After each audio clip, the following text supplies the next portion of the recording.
Alors, donc, continuons là où nous en étions. Dans Romains, chapitre 5. J'aimerais d'abord qu'on fasse un bref saut au chapitre 3, et après on va enchaîner au chapitre 5. Je vais juste faire quelques petits rappels d'hier. Au chapitre 3, verset 20, il est écrit « Car nul ne sera justifié devant lui par les œuvres de la loi, puisque c'est par la loi que vient la connaissance du péché. » Donc il est impossible pour l'homme d'être justifié par la loi. Pourquoi? Parce que quand vous voyez la loi, vous voyez votre limite. La loi, elle a plein d'ordonnances, et alors vous remplissez telle ordonnance, mais un jour, vous trébuchez, et vous dites « Ah mais ce commandement de la loi, je l'ai oublié. » Et lisons ensuite versets 21 jusqu'à 24. Mais maintenant, sans la loi est manifestée la justice de Dieu, à laquelle rendent témoignage la loi et les prophètes. Justice de Dieu par la foi en Jésus-Christ pour tous ceux qui croient.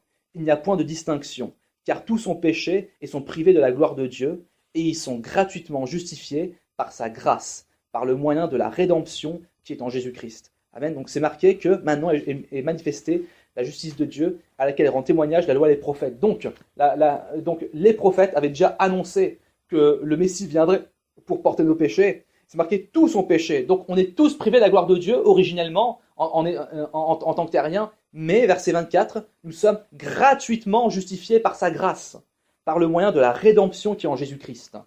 Donc la rédemption, qu'est-ce que c'est que la rédemption? La rédemption, c'est le rachat. C'est comme à l'époque, il y avait donc des marchés d'esclaves, et il faut savoir qu'il pouvait y avoir parfois quelques personnes bien intentionnées qui achetaient un esclave pour ensuite le libérer. C'était pas le cas le plus fréquent, mais ça pouvait arriver.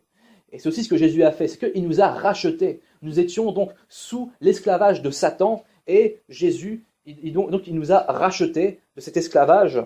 Et donc, puisque nous sommes tous privés de la gloire de Dieu, c'est pour ça que Dieu nous pardonne gratuitement. Pourquoi? Parce que Dieu sait que nous ne pouvons pas nous sauver nous-mêmes. Dieu ne nous a jamais demandé de nous sauver nous-mêmes. Et je voudrais qu'on lise aussi dans Luc chapitre 15.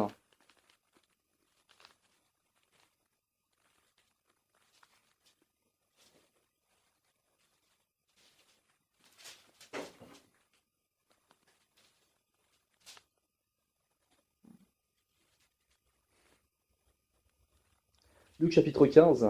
Et j'aimerais qu'on lise du verset 11 jusqu'au verset 24. C'est un assez long passage. Prenez bien votre respiration. On y va.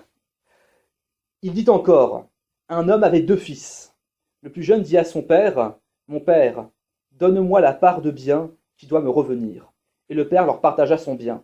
Peu de jours après, le plus jeune fils, ayant tout ramassé, partit pour un pays éloigné, où il dissipa son bien en vivant dans la débauche. Lorsqu'il eut tout dépensé, une grande famine survint dans ce pays, et il commença à se trouver dans le besoin. Il alla se mettre au service d'un des habitants du pays, qu'il envoya dans ses champs garder les pourceaux. Il aurait bien voulu se rassasier des carouges que mangeaient les pourceaux, mais personne ne lui en donnait. Étant rentré en lui-même, il se dit « Combien de mercenaires chez mon père ont du pain en abondance, et moi ici, je meurs de faim.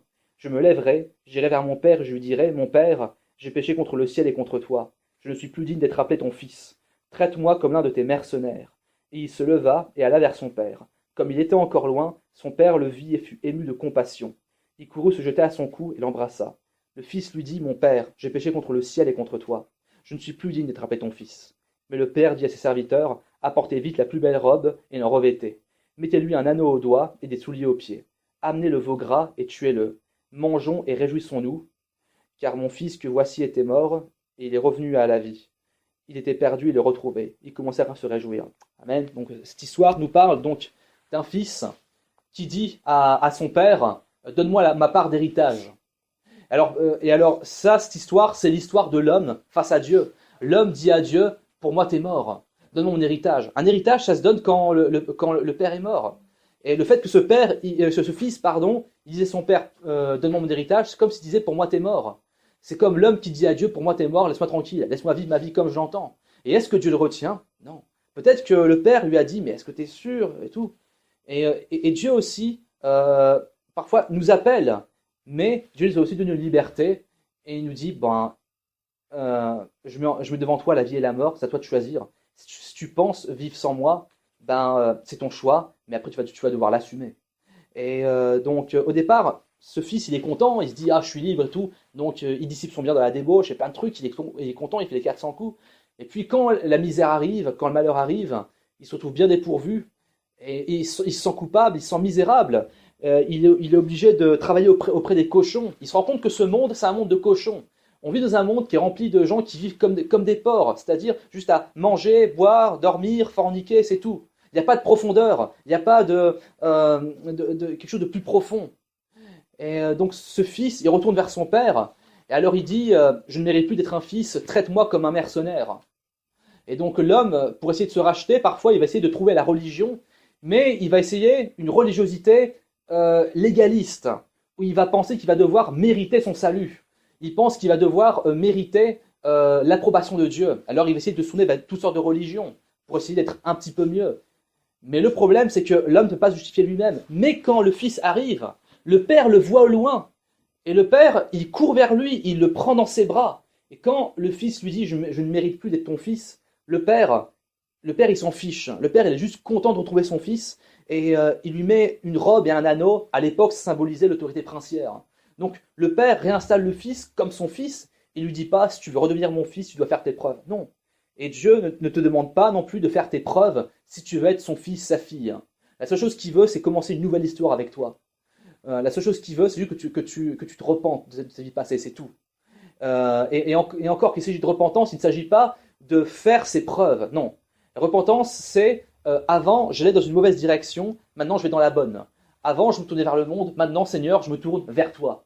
C'est ça la repentance. Les gens pensent que la repentance, c'est d'abord faire une série d'actions pour se faire acheter par Dieu, mais c'est même pas ça. Donc le Père, il est juste content, il est ému de compassion. Et de même, Dieu, il attend que l'homme revienne vers lui. Et il ne demande pas à ce que l'homme fasse plein de rituels pour revenir à lui. Il attend à ce que l'homme juste se tourne vers lui. Et donc c'est comme ça qu'on a alors la paix avec Dieu. Donc j'aimerais qu'on retourne dans Romains, donc. Et donc maintenant, on va donc aborder le thème de la paix avec Dieu. Alors, Romains chapitre 5.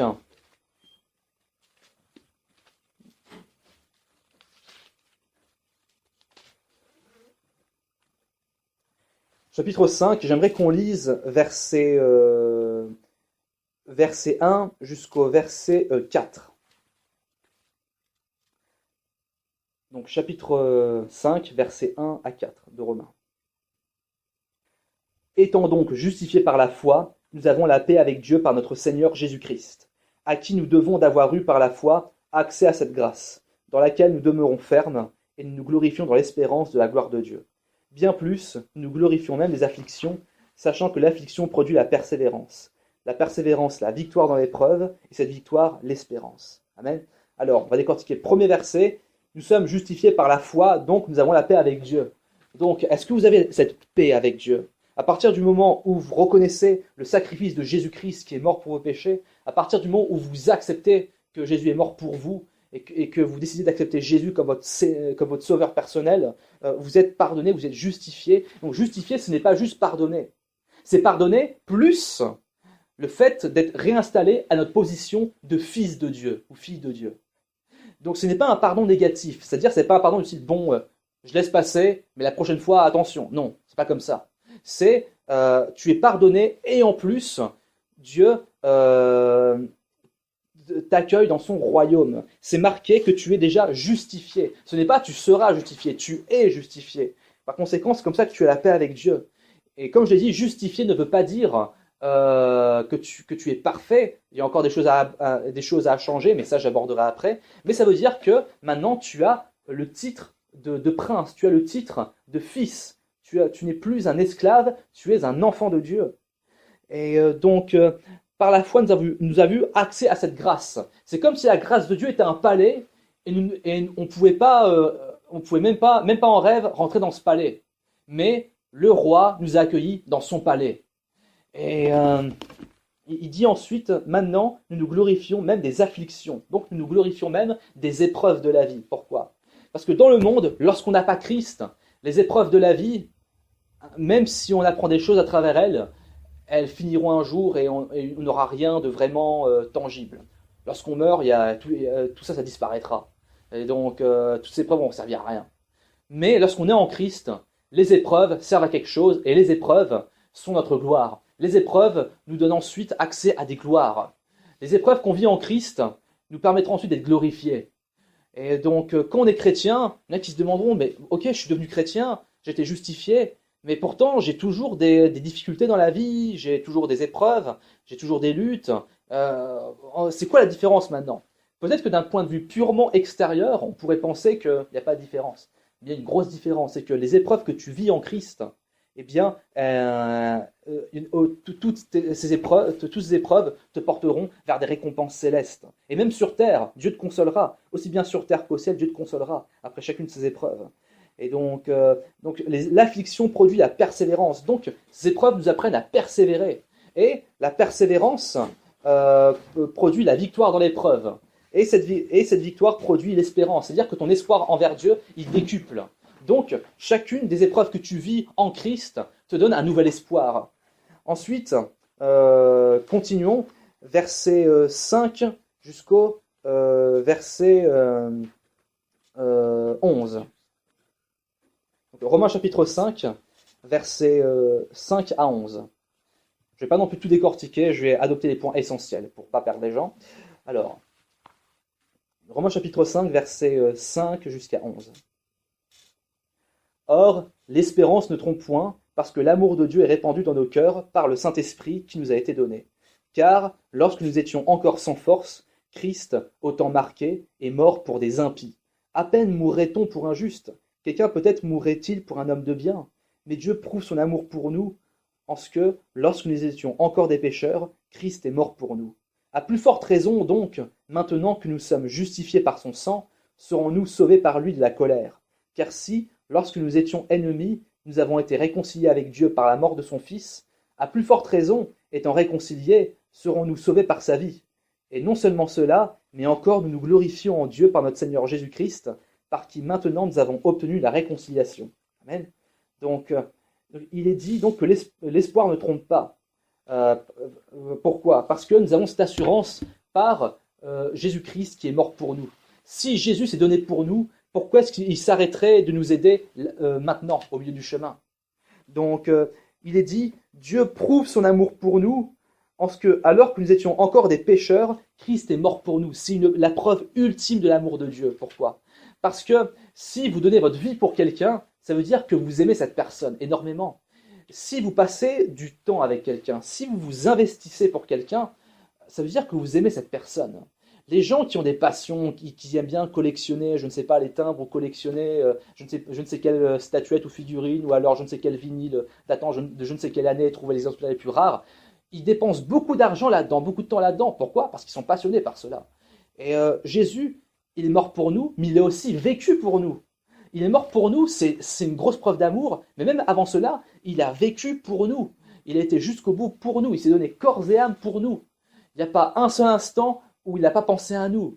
Et c'est ça qui est fou, ça prouve son amour pour nous. Et donc il est dit, lorsque nous étions encore sans force, Christ est mort pour des impies.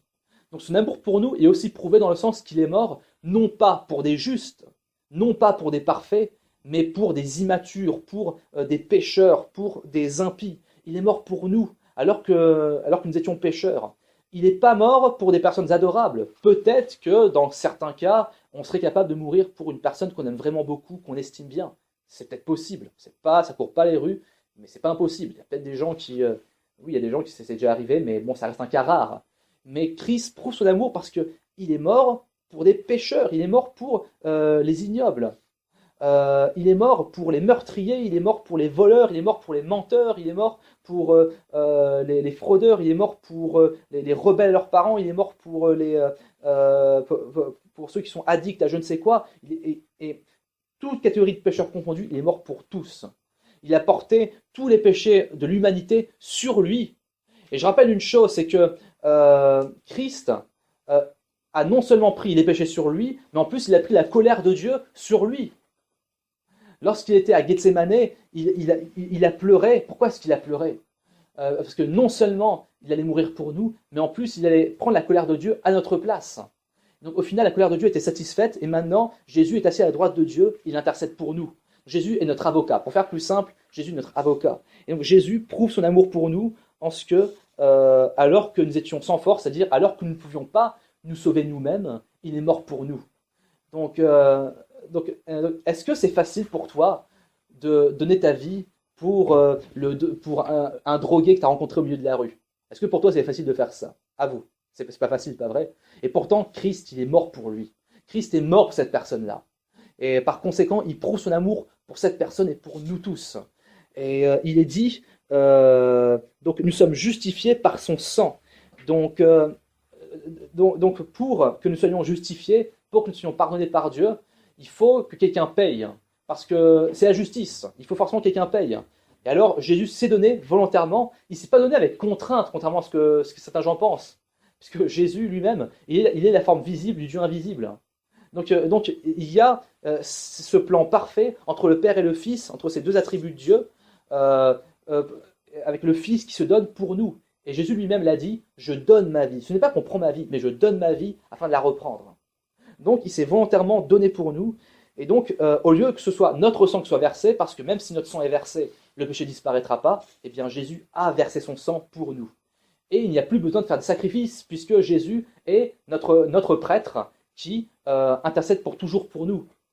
Donc nous sommes justifiés par son sang. Donc nous devons accepter cette grâce. Et c'est quelque chose qui est dur à rentrer de la tête de beaucoup, parce qu'on pourrait penser qu'il faut mériter son salut. Mais mon ami, tu ne peux pas mériter ton salut. Personne ne le mérite. Et aussi, c'est la grâce. La grâce dont Romains 5 et Romains 3 et 4 et 5 parlent, qu'est-ce que c'est la grâce? La grâce, par définition, c'est quelque chose qu'on ne mérite pas. Oui, c'est vrai, on ne mérite pas ce salut, on n'a rien fait pour le mériter. Et quand je vois des témoignages de gens qui ont vécu, je sais pas, dans la débauche ou dans être gangster ou autre, et qu'ils ont été changés par Dieu, je me dis que Dieu peut pardonner n'importe qui. Et Paul, qui envoie cette lettre aux croyants à Rome, Rome, c'était une ville pleine de débauche. Mais Paul a l'espoir que n'importe qui, même les plus vils des pécheurs qui y a à Rome, peuvent être changés. Même les pires débauchés qui existent. Et alors, donc c'est marqué, verset 11, nous avons obtenu la réconciliation. Donc nous sommes réconciliés avec Dieu. Nous ne sommes plus ennemis de Dieu, nous sommes dans sa famille. Et donc, on va pas tout lire non plus, sinon ça va être un peu lourd, mais on va voir les points principaux. Donc, ensuite, pour résumer, Paul il explique qu'il y a une différence entre Adam et Jésus, mais une différence et un parallèle à la fois. Lisons ensemble verset 12. Alors d'abord verset 12. C'est pourquoi, comme par un seul homme, le péché est entré dans le monde, et par le péché la mort, et qu'ainsi la mort s'est étendue sur tous les hommes, parce que tous ont péché. Et continuons ensuite, verset 15. Mais il n'en est pas du don gratuit de l'offense, car si par l'offense d'un seul, il en est beaucoup qui sont morts, à plus forte raison la grâce de Dieu et le don de la grâce venant d'un seul homme, Jésus-Christ, ont-ils été abondamment répandus sur beaucoup. Amen. Donc comme j'ai dit tout à l'heure, en quoi le péché d'Adam, c'est un rapport avec moi, et en quoi la justice de Jésus, c'est un rapport avec moi. C'est parce que pour les Juifs, c'est un peu plus facile à comprendre, parce qu'eux, ils vivaient en communauté. Donc si dans une maison, il y avait un péché, eh bien, c'était le péché de la maison entière. Alors ça ne veut pas dire que le fils va payer pour les péchés de son père, mais en tout cas, il peut subir des conséquences dans son corps, dans son esprit. Et par exemple, si les foyers où il y a la violence, le fils va hériter de la violence souvent. Il y a aussi des réalités spirituelles. Par exemple, il y avait un pasteur qui conseillait un homme qui était responsable spirituel. C'était un homme dans une église, il était marié, il avait des enfants. Je ne sais pas s'il avait un fils ou plusieurs, mais enfin bref, il était marié, il avait un ou des enfants, mais il avait un problème, il avait une sale habitude, c'est que il regardait régulièrement des sites pornographiques. Et alors, curieusement, un de ses fils a commencé à avoir des yeux bizarres. Enfin, ses yeux étaient malades, c'est comme fermés. Enfin, bref, je ne sais pas quel genre de maladie c'était. Je ne sais pas si c'était une espèce de conjonctivite ou autre. Enfin, c'était un truc qui fait que ses yeux paraissaient faibles et qu'il avait du mal à les ouvrir. Alors le pasteur lui a dit, le pasteur a eu une conversion avec lui, et à force de creuser, le père a avoué, oui, c'est vrai, je regarde ce genre de site.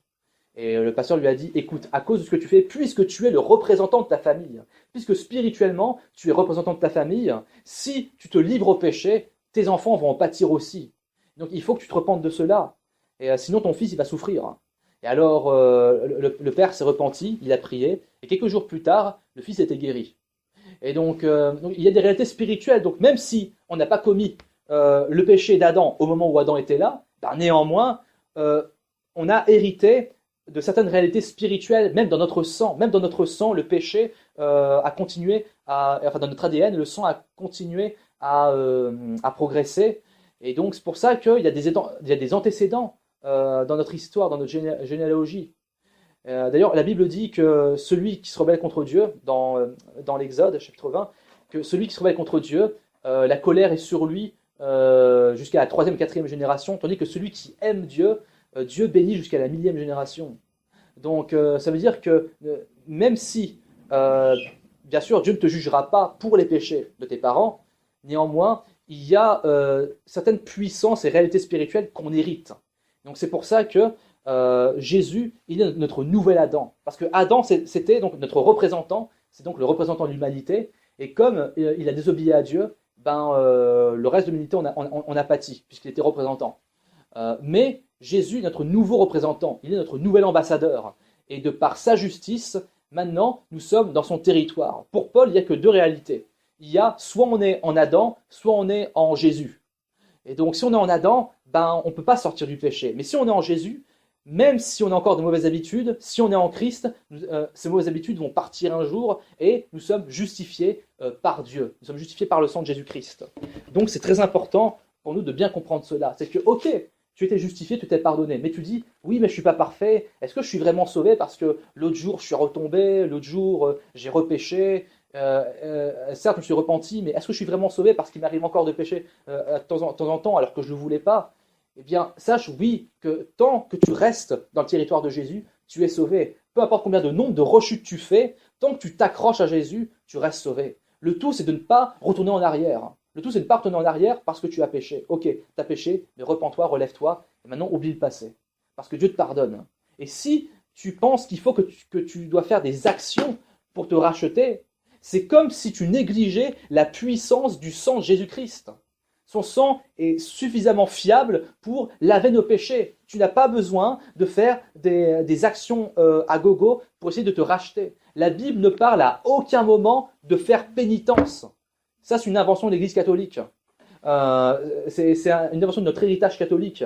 Il n'est pas question de faire pénitence puisque Jésus a déjà porté notre pénitence. Ok, tu as péché, repens-toi et relève-toi. Et sache que Dieu te pardonne quand tu te repens. Et maintenant, va de l'avant. Donc, ne pense plus au passé. Et alors, justement, je vais aborder ce cas aujourd'hui, c'est la sanctification. Alors, le chrétien ne doit pas confondre la justification et la sanctification. La justification, c'est le moment où tu as reconnu Jésus-Christ comme ton Seigneur. Maintenant, tu es pardonné, maintenant, tu es dans son camp. Mais la sanctification, qu'est-ce que c'est? C'est un processus. Et ça peut durer toute une vie. Ça va durer toute une vie, d'ailleurs. Et donc, c'est un processus, par conséquent, dans ce processus, parfois tu vas faire des pas en avant, et parfois tu vas faire des pas en arrière. Parfois tu vas faire des erreurs, parfois tu auras honte, mais tu vas te relever, et tu vas ensuite avancer, tu vas progresser, et à un moment tu vas reculer, puis tu vas reprogresser, tu vas reculer, puis tu vas reprogresser, et donc ça fait partie du processus. C'est comme, je disais tout à l'heure, on était esclaves, mais Dieu nous a accueillis dans sa famille. Alors, l'esclave ou l'orphelin, qui est adopté de la famille, officiellement, ça y est, il n'est plus esclave, il n'est plus orphelin, il est fils. Les papiers sont en règle, il est fils, et personne ne peut le nier. De même, le sang de Jésus-Christ a signé notre contrat avec Dieu. Nous sommes ses enfants, nous sommes adoptés par Dieu. Mais maintenant, l'enfant qui était adopté dans la famille, il va devoir apprendre les habitudes de la famille. Parce que pendant longtemps, il a eu des habitudes d'orphelin, ou d'esclaves ou de prisonniers, mais maintenant qu'il rentre dans une nouvelle famille, il va devoir prendre un temps pour s'adapter à cette nouvelle famille. Et c'est ça la sanctification. C'est que officiellement, tu es toujours fils de Dieu, tu es fille de Dieu. Mais maintenant, tu vas apprendre les habitudes de la famille. Et ça peut prendre du temps. Et tout le monde n'a pas la même croissance. Mais le secret, qu'est-ce que c'est? C'est de ne pas abandonner. C'est d'aller jusqu'au bout. Et donc j'aimerais on va lire juste quelques passages principaux parce que c'est assez dense comme sujet. Donc Romains chapitre 6, donc verset 1.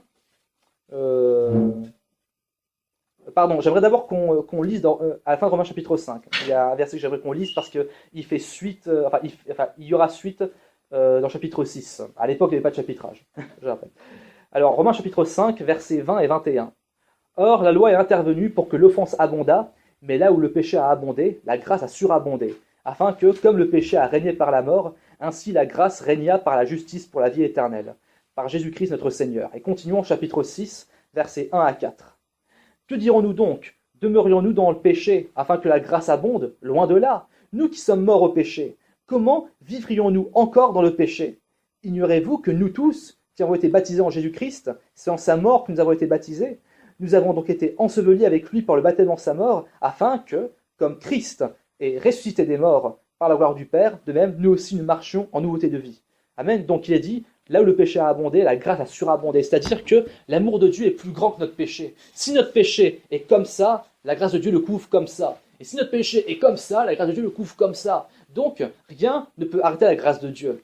Et donc, même si tu as du péché comme ça, la grâce de Dieu est toujours plus grande que ton péché. Mais alors, Paul, il s'attend à ce que les gens lui disent, mais alors, Paul, tu veux dire que je peux faire exprès de pécher pour ensuite recevoir de la grâce? Non, c'est pas ça. Puisque maintenant que Jésus t'a libéré, est-ce que ça a du sens de retourner volontairement dans ta vie passée? Est-ce que ça a du sens de retourner dans le passé? Non, puisque maintenant tu es mort au péché. Parce que nous sommes morts au péché, c'est-à-dire que notre ancien moi, il est mort au péché, et maintenant je vis en un nouveau moi. Je suis un nouveau moi. Et pourquoi est-ce que je retournerai à mon ancien moi? Maintenant que je ne suis plus esclave, pourquoi est-ce que je retournerai à l'esclavage? Donc c'est ça que Paul veut dire. Mais alors il y en a qui vont me dire, oui, mais tu sais, Xavier, je fais de mon mieux pour me sanctifier, mais il y a des jours je recule, il y a des jours je retombe dans mes péchés passés. Et c'est vrai que parfois on retombe. Mais alors il faut bien comprendre aussi le terme. Alors c'est vrai qu'avec les traductions françaises-anglaises, c'est pas toujours clair. Alors j'ai fouillé jusqu'à comprendre le truc. En fait, je vais vous donner une métaphore pour comprendre plus simple. Vous savez, à l'époque, aux États-Unis, quand il y avait encore l'esclavage, donc il y avait des esclaves, mais une fois qu'il y avait eu la guerre civile, après la guerre civile, il y a eu libération des esclaves. Du moins, il y a eu un décret qui officiellement a donné libération des esclaves. Et c'est un peu ça, c'est que nous avons été libérés de l'esclavage.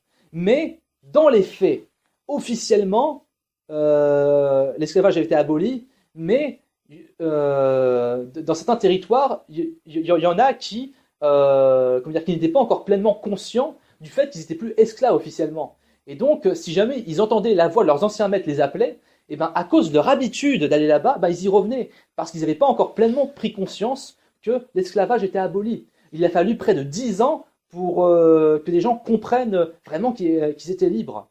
Avec le chrétien, c'est aussi comme ça. C'est que maintenant, tu n'es plus dans le territoire de Satan, maintenant tu es dans le territoire de Jésus. Mais parfois, tu n'en es pas toujours conscient. Et parfois, tu retombes là-dedans, mais officiellement, tu appartiens à la patrie de Jésus. Mais cependant, maintenant, il va falloir faire des efforts pour moins rechuter jusqu'à atteindre un nouveau seuil de maturité spirituelle. Donc ça, c'est la sanctification. Mais ça peut prendre du temps. Et tout le monde ne grandit pas de la même manière. Il y a des gens qui prennent plus de temps, d'autres moins de temps. Mais nous devons nous efforcer de nous sanctifier. Donc, c'est comme par exemple, à la guerre, lorsqu'il y a une guerre, après la guerre, une fois que la guerre est vaincue, même si on est les vainqueurs, il y a quand même du ménage à faire. Jésus, il est celui qui a vaincu la guerre, et nous, on fait l'opération de nettoyage. C'est-à-dire que le plus dur est déjà passé. Mais on fait l'opération de nettoyage. C'est dur, mais c'est toujours moins dur que ce que Jésus a fait. Et lorsque une guerre est gagnée, même si la guerre est gagnée, il faut néanmoins enlever les cadavres des pelouses, il faut refaire le pelouse, il faut replanter des fleurs, il faut reconstruire des bâtiments. Et on est dans cette étape-là maintenant. Mais la guerre est déjà gagnée, vous devez toujours vous en souvenir. Donc, voilà dans quel état nous sommes, nous chrétiens. Le chrétien, c'est un véritable paradoxe ambulant. Parce que d'un côté, il y a notre esprit qui prend plaisir à la loi de Dieu, mais il y a notre chair qui est toujours attirée par le péché. En nous, il y a deux réalités. Notre esprit a déjà été touché par Dieu, mais notre chair, elle est charnelle par définition. Elle ne comprend pas les choses de l'esprit, notre chair. Notre chair, elle n'est que physique, par conséquent, vu que notre chair est habituée à vivre dans ce monde, bah forcément, les habitudes elles vont parfois mettre du temps à être enlevées. Parce qu'une habitude, par définition, c'est un truc qui paraît normal. Par exemple, celui qui a l'habitude de se lever le matin, de prendre un café, eh bien, il y a aussi l'habitude de la cigarette qui vient avec. Parce que c'est l'habitude. Vous avez pris cette habitude-là, donc ça vous paraît normal. C'est pour ça que, bon, il y a des gens qui ont été libérés de suite, il y a d'autres gens, par contre, qui mettent plus de temps à être libérés. Parce qu'une habitude, c'est quelque chose qui vous paraît normal. Par conséquent, c'est pour ça que ça paraît parfois dur à enlever parfois. Et dans ce processus, il y a aussi un effort à faire dans notre cœur aussi, que nous devons vraiment prier et demander à Dieu, Seigneur, aide-moi à être conscient de qui je suis. Parce que parfois aussi, on n'est pas conscient de qui nous sommes vraiment. On n'est pas toujours conscient que nous sommes fils de Dieu et que nous avons cette autorité en Christ. Verset 4, c'est marqué, nous avons été ensevelis avec Christ par le baptême en sa mort. Le baptême, ça veut dire quoi? Être baptisé, c'est donc corps plongé dans l'eau, c'est donc mourir et ensuite faire sortir, donc renaître. C'est ça la métaphore du baptême. Et donc nous sommes, enfin bien sûr spirituellement, nous sommes déjà baptisés en Christ. Nous sommes déjà avec lui. Mais ensuite, les habitudes, ça va être un chemin. Et donc c'est pour ça aussi que nous devons être conscients de qui nous sommes. Nous devons prier à Dieu, Seigneur, donne-moi d'être conscient de qui je suis. Parfois, pourquoi est-ce qu'on retombe dans le péché? Parce que parfois, on ne sait pas qui on est. Enfin, on n'est pas conscient vraiment de qui on est. On n'est pas conscient de ce que Christ a fait pour nous. Peut-être qu'on le sait. Mais qu'on me dit, mais je sais déjà ce qu'il a fait pour moi. Oui, tu le sais, mais est-ce que tu le réalises? Ok, tu sais que tu es né de nouveau, mais est-ce que tu le réalises pleinement? Ça peut mettre du temps. Moi-même, j'ai mis beaucoup de temps avant de vraiment réaliser qui j'étais en Christ. J'ai mis beaucoup de temps avant de réaliser ma nouvelle identité en Christ. Et donc important pour toi de prier et de vraiment te plonger aussi dans les épîtres où Paul parle de notre nouvelle identité en Christ. Romains, 1 Corinthiens, 2 Corinthiens et Galates surtout, qui nous montrent qui nous sommes. Et alors, verset 11, il dit « Regardez-vous comme morts au péché et comme vivants pour Dieu en Jésus-Christ ». Donc c'est marqué « Regardez-vous comme morts au péché ». C'est-à-dire qu'on doit quand même faire un effort de se considérer mort au péché. On doit faire un effort de voir qui est-ce qu'on est. Donc il y a quand même un certain effort à faire de notre part, et bien sûr en priant à Dieu, en demandant l'aide de Dieu, pour que nous réalisions qui nous sommes. Parce qu'une fois que tu sais avec fermeté que tu es fils de Dieu, tu dis, il est hors de question que je tombe dans le péché. Et ça ne veut pas dire que tu ne pécheras plus jamais, parfois on dérape, parfois un jour tu vas parler à quelqu'un mal sans t'en rendre compte ou autre, mais néanmoins, tu ne dois pas abandonner, tu dois continuer le processus. Parce que Dieu aussi, il t'accompagne dans ce processus. Dieu t'accompagne dans ce processus, donc n'abandonne pas. Même si tu retombes, eh bien repens-toi, Dieu te pardonne et maintenant, va de l'avant. Et donc, ok, donc j'aimerais aussi qu'on lise verset 14. Verset 12 à 14, excusez-moi. Que le péché ne règne donc point dans votre corps mortel et n'obéissez pas à ses convoitises. Ne livrez pas vos membres au péché comme des instruments d'iniquité. Mais donnez-vous vous-même à Dieu comme étant vivants de mort que vous étiez et offrez à Dieu vos membres comme des instruments de justice. Car le péché n'aura point de pouvoir sur vous puisque vous êtes non sous la loi mais sous la grâce. Amen. Donc ici, il est question de ne pas livrer nos membres au péché. Donc Paul leur dit, ok, vous êtes justifiés, mais ne livrez pas vos membres au péché. C'est-à-dire que nous-mêmes, il y a un effort à faire, mais comment faire? Non pas en s'abstenant de pécher sans arrêt, parce que si on s'abstient, au bout d'un moment, on craque, mais en servant Dieu. Il est dit, livrez-vous à Dieu. Donc passez plus de temps avec Dieu, servez Dieu. Donc c'est comme cette parabole, bon, c'est pas de la Bible, mais je la trouve assez intéressante. C'est un proverbe où il y a un homme qui parle à un enfant, et il demande à l'enfant, il y a un loup gentil, un loup méchant, lequel gagne?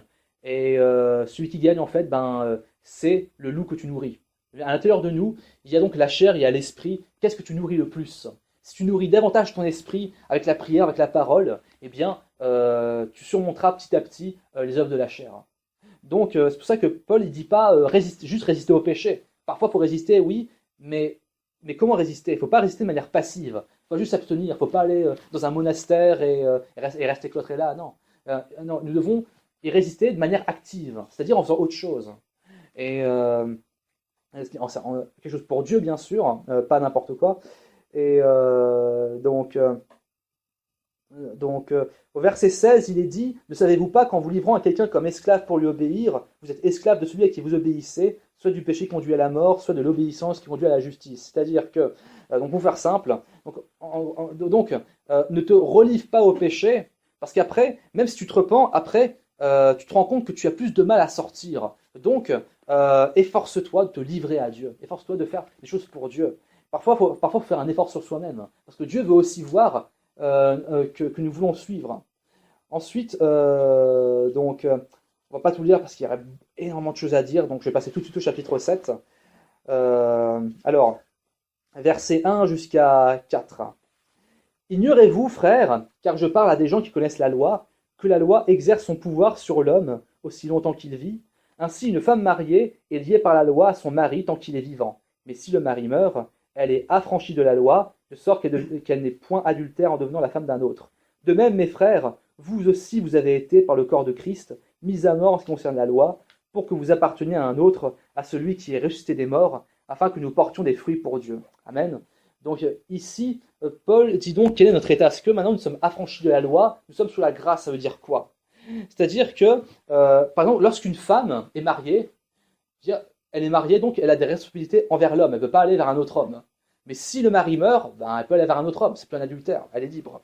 Et de même, nous sommes morts à la loi, nous étions comme mariés à la loi, mais maintenant nous ne sommes plus sous la loi. Donc maintenant nous avons un nouveau mari, si je puis dire, qui est Christ. Et maintenant nous sommes à Christ, donc par conséquent c'est aussi comme ça qu'il faut apprendre à se considérer. C'est-à-dire que maintenant j'appartiens à Christ, et par conséquent si je le suis, forcément des fruits en découleront, forcément sa gloire apparaîtra dans ma vie. Parce que le problème de la loi, c'est que comme j'ai dit tout à l'heure, la loi ne libère pas du péché. J'aimerais qu'on lise verset 7 jusqu'au verset 13. Que dirons-nous donc? La loi est-elle péché? Loin de là. Mais je n'ai connu le péché que par la loi, car je n'aurais pas connu la convoitise si la loi n'eût dit tu ne convoiteras point. Et le péché, saisissant l'occasion, produisit en moi par le commandement toutes sortes de convoitises. Car sans loi, le péché est mort. Pour moi, étant autrefois sans loi, je vivais. Mais quand le commandement vint, le péché reprit vie, et moi je mourus. Ainsi, le commandement qui conduit à la vie se trouva pour moi conduire à la mort. Car le péché, saisissant l'occasion, me séduisait par le commandement, et par lui me fait mourir. La loi donc est sainte, le commandement est saint, juste et bon. Ce qui est bon a-t-il donc été pour moi une cause de mort? Loin de là. Mais c'est le péché, afin qu'il se manifesta comme péché en me donnant la mort par ce qui est bon, et que par le commandement, il devint condamnable au plus haut point. Amen. Donc c'est marqué donc la loi n'est pas péché, parce que c'est marqué que, étant donné que nous étions sous la loi, on pouvait être que sous le péché. Pourquoi? Ça ne veut pas dire que la loi est péché. Mais ce que Paul explique, c'est que la loi, elle te dit, tu ne dois pas faire ça, mais étant donné que c'est une loi écrite et que toi, tu n'es pas spirituel, que l'homme, il n'est pas spirituel de base, enfin l'homme lambda, je veux dire, tu es encore plus tenté de faire la chose qui est interdite. C'est comme les enfants, tu dois t'absenter, tu dis les enfants, bon, les enfants, vous n'allez pas voir le placard qui est là-bas, ils sont encore plus tentés d'aller voir ce qu'il y a dans le placard. Le péché, il est comme ça, c'est qu'on nous dit, tu ne dois pas faire ça, tu es encore plus tenté dans ta nature humaine de faire la chose en question. Et par conséquent, c'est pour ça que si on reste sous la loi, on ne peut pas s'en sortir. La loi est venue parce qu'elle nous permet de savoir qu'est-ce qui est bien, qu'est-ce qui est mal, d'avoir une discipline, mais maintenant il faut connaître la grâce, parce que c'est la grâce qui nous justifie, pas la loi. Donc la loi est sainte, mais le péché donc m'a titillé par rapport à ce que la loi dit. Et continuons, alors on va pas tout dire sans. Il y aurait beaucoup de choses que j'aimerais dire, mais je suis désolé de me répéter, mais alors Romains 7, on va faire simple. Donc pour résumer, verset 14 jusqu'au verset jusqu'au verset 19. Nous savons en effet que la loi est spirituelle, mais moi je suis charnel, vendu au péché. Car je ne sais pas ce que je fais, je ne fais point ce que je veux, et je fais ce que je hais. Or si je fais ce que je ne veux pas, je reconnais par loi que la loi est bonne. Et maintenant ce n'est plus moi qui le fais, mais c'est le péché qui habite en moi. Ce qui est bon, je le sais, n'habite pas en moi, c'est-à-dire dans ma chair. J'ai la volonté, mais non le pouvoir de faire le bien. Car je ne fais pas le bien que je veux, et je fais le mal que je ne veux pas. Amen. Donc Paul dit, la loi est spirituelle, mais moi je suis charnel. Et donc je ne sais pas ce que je fais, je ne fais pas ce que je veux, et je fais ce que je hais. Et il dit, ce n'est plus moi qui le fais, mais c'est le péché qui habite en moi. Le péché, c'est pas juste une liste de mauvaises actions. Le péché, c'est une puissance. C'est pour ça que parfois, on fait une connerie alors qu'on ne le voulait pas. On se dit, mais pourquoi est-ce que j'ai fait ça? Il y a un truc mystérieux qui fait qu'on est tenté de faire un truc et qu'on s'y laisse, même si on résiste. Donc, Paul Paul aussi, il avait ce combat. Paul, l'apôtre Paul qu'on appelle, qu'on met souvent sur un piédestal, lui aussi avait ce combat. Et donc nous aussi on a ce combat, c'est que en nous, il y a notre esprit, notre intérieur, qui prend plaisir à la loi de Dieu. Comme il est dit au verset 22, je prends plaisir à la loi de Dieu selon l'homme intérieur, donc selon l'esprit. Je prends plaisir à ce que Dieu dit, mais ma chair par contre, elle se rebelle. Mon esprit veut obéir à Dieu, mais ma chair, elle se rebelle. Et alors au verset 24, Paul dit, misérable que je suis, qui me délivrera du corps de cette mort? Même Paul le disait, mais qui me délivrera? Pourquoi est-ce que je suis encore retombé aujourd'hui? Misérable que je suis. Pourquoi est-ce que j'ai fait ce péché l'autre jour? Pourquoi est-ce que j'ai fait ce péché ce matin? Pourquoi est-ce que j'ai été tenté hier? Pourquoi est-ce que en moi j'ai encore fait ce bêtise?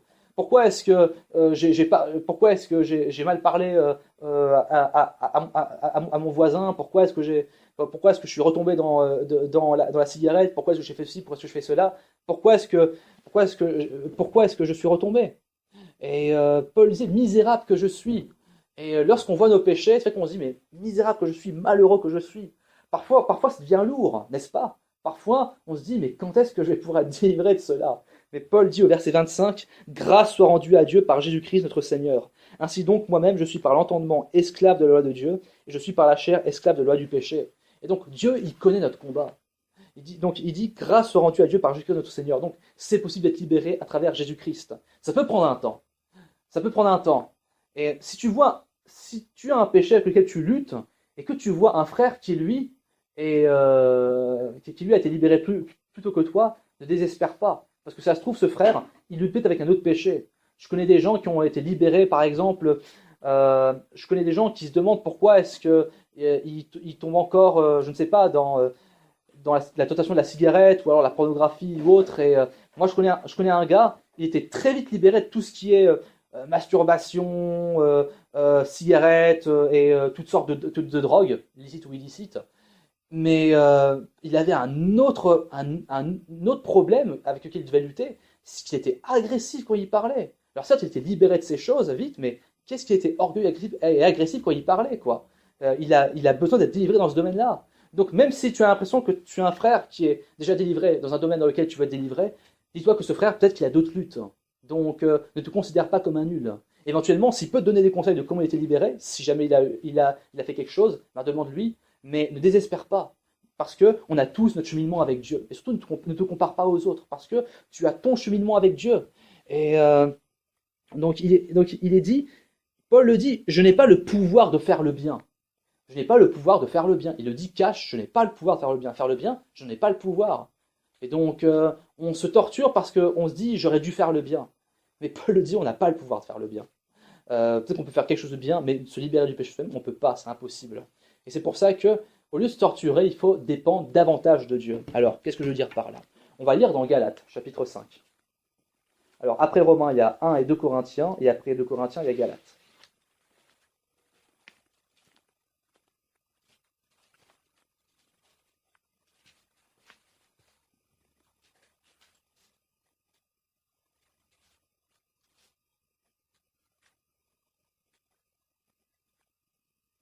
Galates, chapitre 5.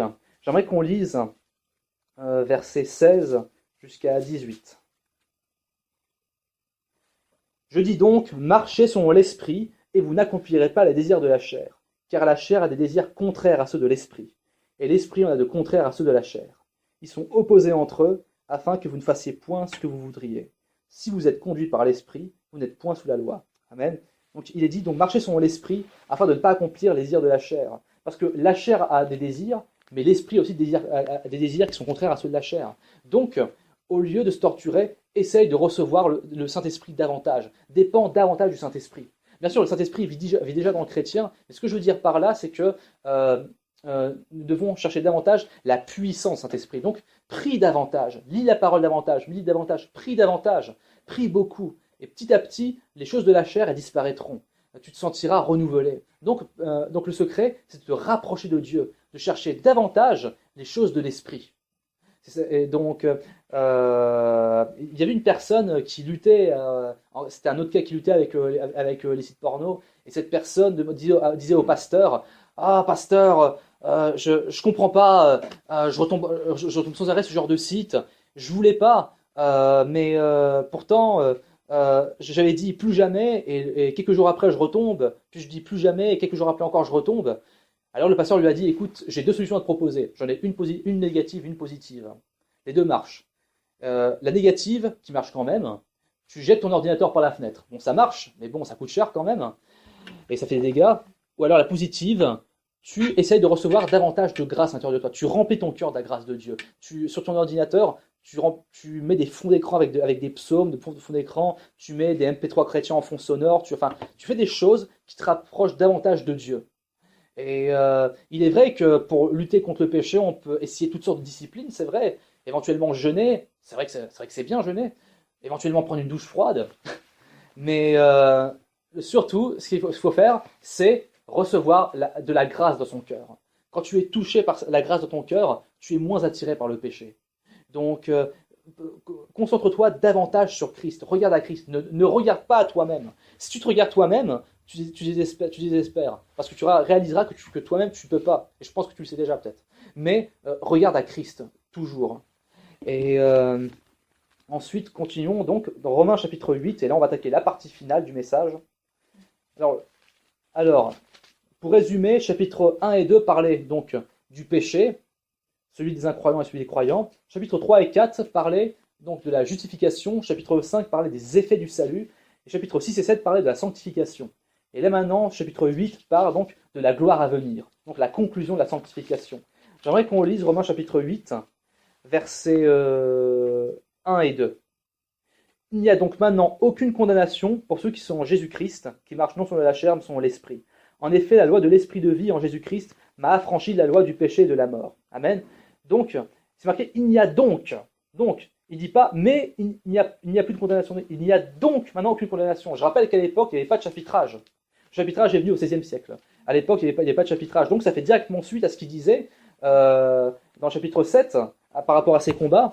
Et donc, nous qui suivons Jésus-Christ, il n'y a plus aucune condamnation. Tant que tu suis Jésus-Christ, même si tu fais plein de rechutes, mais que tu veux faire de ton mieux pour marcher selon l'esprit, pour suivre Jésus-Christ, eh bien, tu n'es plus condamné. Alors, relève-toi, si tu as péché, relève-toi et va de l'avant et applique ce que je suis en train de dire dans ce message. Et il dit, la loi de l'esprit de vie en Jésus-Christ m'a affranchi de la loi du péché et de la mort. Affranchi, c'est-à-dire je suis libéré. Donc la loi de l'esprit de vie en Jésus-Christ, donc maintenant nous ne sommes plus sous la loi, comme je disais tout à l'heure, mais nous sommes sous la grâce. Et verset 3, c'est marqué aussi que la loi, il était impossible que la loi nous libère. Ensuite, il y aurait beaucoup de choses à dire, on va s'attaquer aux points principaux. Donc du verset 4 à 9, Paul parle de l'importance de vivre selon l'esprit. C'est-à-dire que verset 7, il est dit que la chair ne peut pas soumettre à la loi de Dieu. Donc, ne cherche pas à vivre selon la chair, ne cherche pas aussi à obéir à Dieu selon la chair. Parce que la chair ne peut pas se soumettre à la loi de Dieu. Ce n'est pas possible. La chair ne comprend pas les choses de l'esprit. Donc, suis l'esprit. Parce que verset 8, ceux qui vivent selon la chair ne sauraient plaire à Dieu. Et vivre selon la chair, ça ne veut pas forcément dire vivre dans le péché, mais c'est aussi essayer ta propre justice selon la chair. Ça ne marche pas. Donc, dépend davantage de cette grâce. Un pasteur que je connais, et c'est quelque chose que je rappelle souvent, et que lui-même rappelle souvent, dit... Avant de te souvenir de ce que tu peux faire pour Dieu, souviens-toi de ce que Dieu a fait pour toi. Souviens-toi de ce que Jésus a fait pour toi en premier. Et ensuite, quand tu réaliseras davantage, jour après jour, ce que Jésus a fait pour toi, eh bien, tu seras armé davantage pour vivre pour lui. Et donc ensuite, continuons. Versets 10 et 11. « Et si Christ est en vous, le corps, il est vrai, est mort à cause du péché, mais l'esprit est vie à cause de la justice. Et si l'esprit de celui qui a ressuscité Jésus d'entre les morts habite en vous, celui qui a ressuscité Christ d'entre les morts rendra aussi la vie à vos corps mortels par son esprit qui habite en vous. » Amen. Donc il est dit que le corps, à cause du péché, est mort.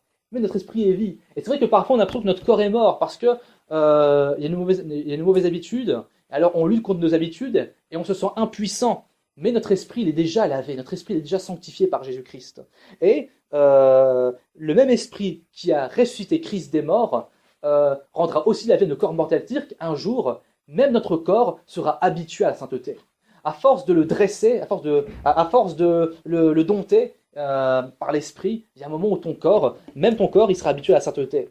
Ça ne veut pas dire qu'on sera forcément parfait, parce que c'est Dieu qui ajoutera la touche finale, mais quand même entre maintenant et d'ici 10 ans dans ta foi, tu verras pas le même résultat. Donc ne désespère pas. Parfois on grandit, mais par contre on grandit de manière dont on voit pas, qu'on ne voit pas. C'est comme un arbre. Un arbre, tu ne le vois pas en train de grandir, mais si tu compares entre le moment où tu l'as planté et un an plus tard, tu vois qu'il y a eu des effets. Si tu regardes jour après jour, tu attends, c'est lent. Mais si tu compares avec le début ou de là où tu étais dans la foi, tu verras qu'il y a eu quand même pas mal de changements. Alors continuons. Donc Paul parle aussi encore une fois donc, de faire mourir par l'esprit les actions du corps. Et lisons verset 15, vous n'avez pas reçu un esprit de servitude pour être encore dans la crainte, mais vous avez reçu un esprit d'adoption par lequel nous crions Abba Père. C'est-à-dire que Dieu est notre Père, notre Papa, parce que Abba veut dire papa en hébreu, et donc ça implique un lien de proximité. Donc Dieu n'est pas un Dieu lointain, il n'est pas un Dieu lointain à qui on dit notre Seigneur, notre Père. Alors oui, par contre on l'appelle Seigneur, c'est vrai, mais ce n'est pas un Dieu lointain qui on tremble et qui va nous fouetter au moindre mouvement, c'est pas ça. Mais c'est notre papa, c'est-à-dire il y a ce lien intime. Quelqu'un que vous pouvez appeler papa, c'est quelqu'un avec qui vous avez un lien profond, n'est-ce pas? Ce n'est pas juste un lien de élève et maître. Parfois, il disait aux croyants, vous avez plusieurs maîtres en Christ, mais vous n'avez pas plusieurs pères, parce que c'est moi qui vous ai engendré. Donc quelque part, Paul, c'était un père spirituel pour les Corinthiens et d'autres gens, mais ils ne vont pas non plus l'appeler papa. Le pasteur, c'est quelque part, c'est un peu une espèce de père spirituel, quelque part, et vous n'allez pas m'appeler papa. Et parce que, je veux dire, c'est quelque chose quelque chose de profond. Et le fait que Dieu se laisse appeler papa par nous, ça montre vraiment ce lien de proximité, même que les Juifs avaient du mal à réaliser. Pour les Juifs, le fait de se dire enfant de Dieu, mais c'était inconcevable. Et pour beaucoup aussi, j'imagine que imaginer Dieu comme notre Père, notre Papa, c'est quelque chose qui paraît inconcevable. Et pourtant, ce que la Bible dit, c'est qu'il est notre Père. Parce que d'un côté, oui, c'est vrai qu'il est notre Père qui surveille notre comportement, mais pas que. Il est aussi notre Père qui a compassion de nous. Quand vos parents, parfois, ils vous surveillent, ils veulent que vous ne fassiez pas de bêtises, mais c'est aussi une partie de leur amour, parce qu'ils veulent que vous grandissiez bien, et aussi, ils veillent sur votre santé, ils veillent sur votre bien-être aussi, sur votre avenir. Et donc, il y a ce lien. C'est pour ça qu'on peut prier à Dieu avec confiance, et qu'on peut aller à lui avec confiance, parce qu'il veut qu'on vienne à lui, parce que Dieu veut qu'on vienne à lui. Et c'est marqué aussi, c'est marqué ensuite verset 17. Donc, si nous sommes enfants, nous sommes aussi héritiers, donc nous sommes héritiers de Dieu, et aussi co-héritiers de Christ, si toutefois nous souffrons avec lui, afin de glorifier avec lui. Donc, c'est marqué, donc verset 17, retenez bien ça, héritier de Dieu et co-héritier de Christ. Donc, nous sommes héritiers de Dieu, c'est-à-dire qu'il y a beaucoup de bénédictions que nous allons hériter en Dieu. Nous allons hériter des bénédictions aussi bien terrestres que célestes. Et nous sommes aussi co-héritiers de Christ, c'est-à-dire que nous serons assis avec Christ. Enfin, même la Bible dit que nous sommes assis avec Christ dans les lieux célestes, et nous régnerons avec lui pour toujours. Mais toutefois, si nous souffrons avec lui, afin de glorifier avec lui, parce que quand vous héritez de quelque chose, imaginez que votre père soit président, je ne sais pas, de Microsoft par exemple, et alors il décide de tout vous léguer, donc vous avez l'héritage. Donc vous avez les avantages, donc la belle voiture, le beau bâtiment, la belle maison et tutti quanti. Mais vous avez aussi les responsabilités, pas que les avantages. Avec Dieu, c'est aussi ça, parce que Dieu, oui, veut nous bénir, mais il n'y a pas que les bénédictions, il y a aussi les responsabilités, c'est normal. Parce que dans une famille, on prend les fardeaux ensemble. Alors je sais qu'aujourd'hui, malheureusement, ce n'est pas le cas partout, mais normalement, à l'époque, et encore il y a quelques dizaines d'années, dans les familles, on prenait les fardeaux ensemble, et on travaillait ensemble. Donc nous travaillons donc avec le Père Céleste et avec Christ. Et verset 18, lisons ensemble verset 18 jusqu'au verset 23. J'estime que les souffrances du temps présent ne sauraient être comparées à la gloire à venir qui sera révélée pour nous. Aussi la création attend-elle avec un ardent désir la révélation des fils de Dieu. Car la création était soumise à la vanité, non de son gré, mais à cause de celui qui y a soumise, avec l'espérance qu'elle aussi sera affranchie de la servitude de la corruption, pour avoir part à la liberté de la gloire des enfants de Dieu. Or, nous savons que, jusqu'à ce jour, la création tout entière soupire et souffre les douleurs de l'enfantement. Et ce n'est pas elle seulement, mais nous aussi, qui avons les prémices de l'esprit, nous aussi nous soupirons en nous-mêmes, en attendant l'adoption, la rédemption de notre corps. Amen. Donc, ce que Paul dit, c'est que même si nous souffrons maintenant, parce que vu que Christ a souffert à cause de l'opposition du monde, nous aussi on souffre, puisqu'on vit à contre-courant de ce monde, néanmoins, Paul dit, les souffrances actuelles ne sont rien comparées à la gloire à venir, qui sera révélée pour nous. Même si tu souffres maintenant, Dieu te réserve des gloires. Il te réserve des gloires aussi bien sur terre qu'au ciel. Il te réserve des consolations et des récompenses, parce que Dieu est un Dieu juste et il n'oublie pas, même si Dieu ne serait pas obligé de nous donner ça. Dieu ne nous doit rien, mais il a choisi de nous les donner quand même. Et donc il est dit, la création, elle souffre aussi. La création attend avec un ardent désir la révélation des fils de Dieu. La création attend le jour où, lorsque le monde entier, lorsque le royaume de Dieu viendra sur terre, elle aussi sera libérée donc des effets du péché. Parce qu'à cause du péché, même la création souffre. Quand vous allez dans certains endroits, vous pouvez sentir parfois des oppressions spirituelles dans certains endroits. Tandis que quand vous allez dans la nature, par exemple, vous passez un jour dans la nature, vous vous sentez purifié, vous vous sentez renouvelé. Il y a des scientifiques qui ont fait des expériences assez curieuses dans des molécules d'eau. Quand on dit des paroles négatives, il y a des molécules qui prennent des formes tristes, alors que quand vous disiez des paroles positives ou joyeuses, les molécules prenaient des formes joyeuses ou dansantes. Ça montre que la nature elle-même, elle a une identité et qu'elle souffre aussi. Et donc la nature, elle pourrait se rebeller. La nature, si elle voudrait, mais elle ferait déclencher des tremblements de terre à gogo, tous les volcans se réveilleraient et tout, mais Dieu la calme. Dieu la calme, parce que lui-même, il patiente. Et donc la création souffre aussi. Nous souffrons à cause de ce monde rempli de péché, mais la création souffre aussi. Et donc il y a un jour où les fils de Dieu seront révélés.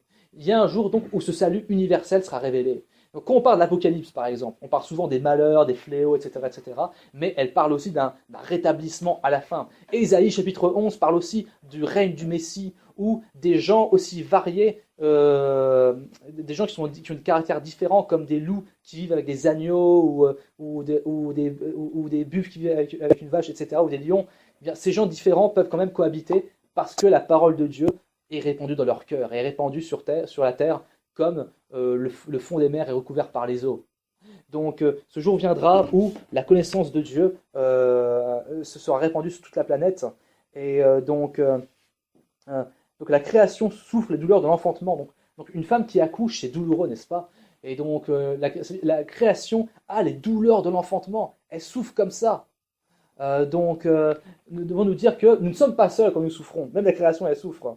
Et c'est marqué au verset 23, nous soupirons en nous-mêmes. C'est-à-dire que des fois on est fatigué. On attend ce jour où enfin notre corps sera racheté. C'est-à-dire que nous revêtirons vraiment, nous serons dans un nouvel état spirituel.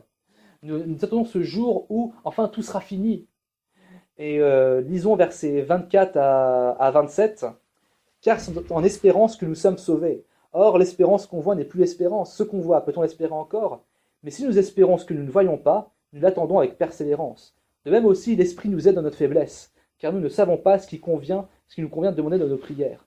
Mais l'Esprit lui-même intercède par des soupirs inexprimables. Et celui qui sonde les cœurs connaît quelle est la pensée de l'Esprit, parce que c'est selon Dieu qu'il intercède en faveur des saints. Amen. Donc, c'est marqué que c'est en espérance que nous sommes sauvés. Donc, c'est dans l'espoir que nous sommes sauvés.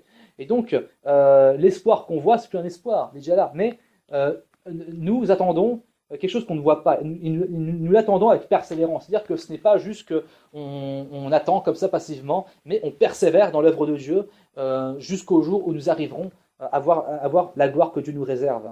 C'est marqué aussi que l'Esprit nous aide dans notre faiblesse, car nous ne savons pas ce qui nous convient de demander dans nos prières. C'est-à-dire que parfois on ne sait pas quoi prier, parfois on est tellement fatigué, on a vécu tellement une journée fatigante ou une semaine fatigante qu'on se sent désespéré. Même à travers des soupirs, Dieu comprend nos prières. Même si on fait une prière qui est mal foutue, qu'on ne sait pas trop comment prier, ben Dieu traduit ça. Le Saint-Esprit traduit ça parce qu'il intercède pour nous et il nous réconforte. C'est comme si le Saint-Esprit était avec nous, il nous disait « Allez, courage, n'abandonne pas ». Et verset 28, « Nous savons du reste que toute chose concourt au bien de ceux qui aiment Dieu, de ceux qui sont appelés selon son dessein. » Amen. Donc il est dit « Toute chose concourt au bien de ceux qui aiment Dieu ». C'est-à-dire que toutes les situations de nos vies, en tant que chrétien, il n'y a aucune situation qui ne servira à rien.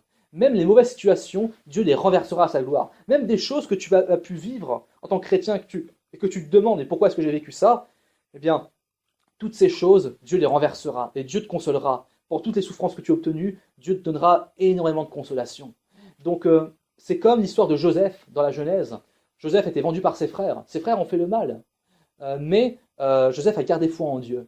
Et en étant en Égypte, certes, il était esclave, puis il était prisonnier, mais Dieu ensuite en a fait sortir à un certain moment, dans certaines opportunités, qui ont fait que ensuite Dieu l'a fait régner sur l'Égypte pour sauver énormément de gens. Et à la fin de la Genèse, les frères se sentent coupables, ils demandent pardon à Joseph. Et Joseph leur dit, certes, vous avez voulu me faire du mal, mais Dieu l'a changé en bien pour sauver beaucoup de gens.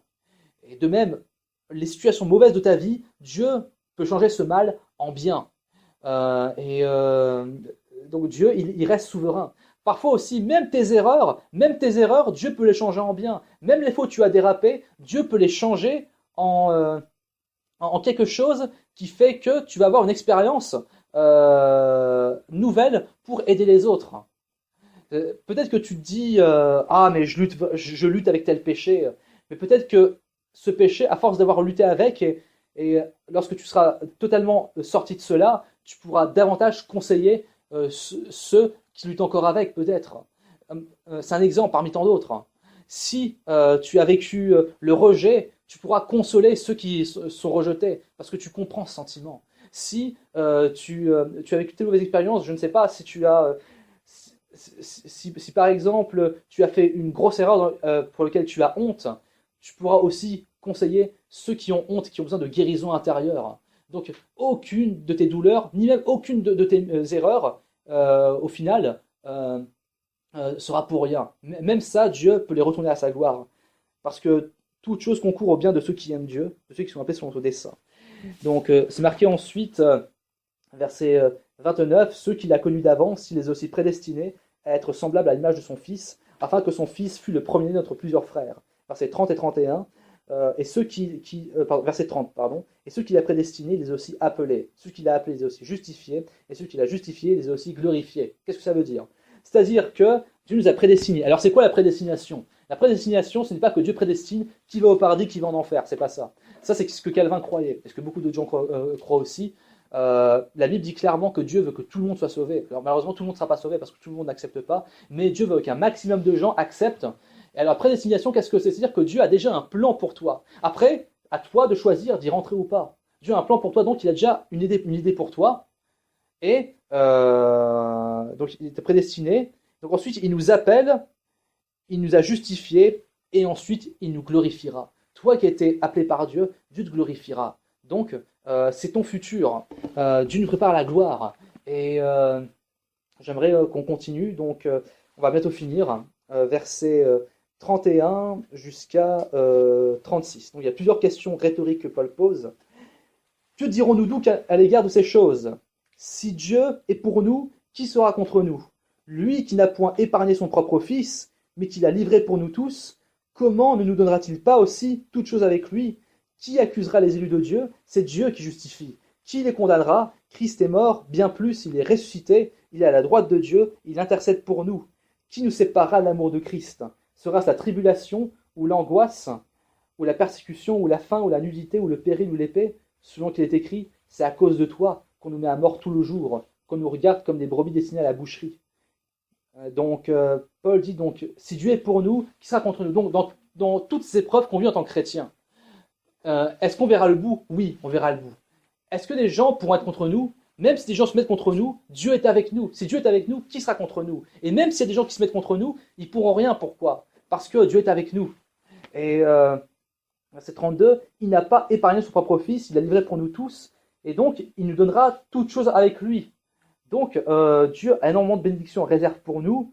Qui accusera les élus de Dieu? C'est Dieu qui justifie, donc personne ne peut t'accuser. Tu es en Christ, donc maintenant il n'y a absolument personne qui peut t'accuser, et qui les condamnera? Christ intercède pour nous maintenant. Donc, personne ne peut te condamner. Dieu peut nous condamner, mais il a choisi de ne pas nous condamner. Dieu a choisi de ne pas condamner ses enfants parce que c'est lui qui décide. Et à partir du moment où Dieu ne condamne pas, alors personne ne peut te condamner, absolument personne. Donc, même si tu as rechuté récemment, n'écoute pas cette voix accusatrice parce que ce n'est pas la volonté de Dieu pour toi. Continuons. Donc qui nous séparera de l'amour de Christ? Sera la tribulation, l'angoisse, la persécution, etc. Alors oui, le chrétien peut vivre des persécutions, mais rien ne nous séparera de l'amour de Dieu. Donc même si notre corps meurt, notre esprit sera avec Dieu dans les lieux célestes, et nous régnerons en plus avec lui. Que non seulement nous serons avec lui, mais en plus nous régnerons avec lui. Et continuons versets 37 jusqu'à 39. Mais dans toutes ces choses, nous sommes plus que vainqueurs par celui qui nous a aimés. Car j'ai l'assurance que ni la mort, ni la vie, ni les anges, ni les dominations, ni les choses présentes, ni les choses à venir, ni les puissances, ni la hauteur, ni la profondeur, ni aucune autre créature ne pourra nous séparer de l'amour de Dieu, manifesté en Jésus-Christ notre Seigneur. Amen. Donc Paul dit, dans toutes ces choses, nous sommes plus que vainqueurs. Nous ne sommes pas seulement vainqueurs, nous sommes plus que vainqueurs. C'est-à-dire que la victoire est acquise pour nous. Et Dieu nous prédestine à la victoire. Et donc, ni la mort, ni la vie, ni rien du tout ne nous séparera de l'amour de Dieu. Il n'y a absolument rien sur terre, ni dans les cieux, ni nulle part, qui te séparera de l'amour de Dieu. Donc, il faut que tu en sois conscient. Tu dois en être conscient tous les jours. Donc, à chaque fois que tu es découragé, souviens-toi, rien ne te séparera de l'amour de Dieu. Donc, on va finir là, je vais prier. Père éternel, je te remercie pour les richesses de ta bonté, pour ton amour qui transcende tout ce qu'on peut imaginer. Je prie, Père éternel, pour que tu accompagnes chaque personne ici de la sanctification. C'est pas toujours facile, mais tu nous accompagnes, tu ne nous délaisses jamais et tu nous relèves. Père éternel, je prie pour que nous puissions aller jusqu'au bout avec toi. Dans le nom de Jésus-Christ, nous avons prié. Amen.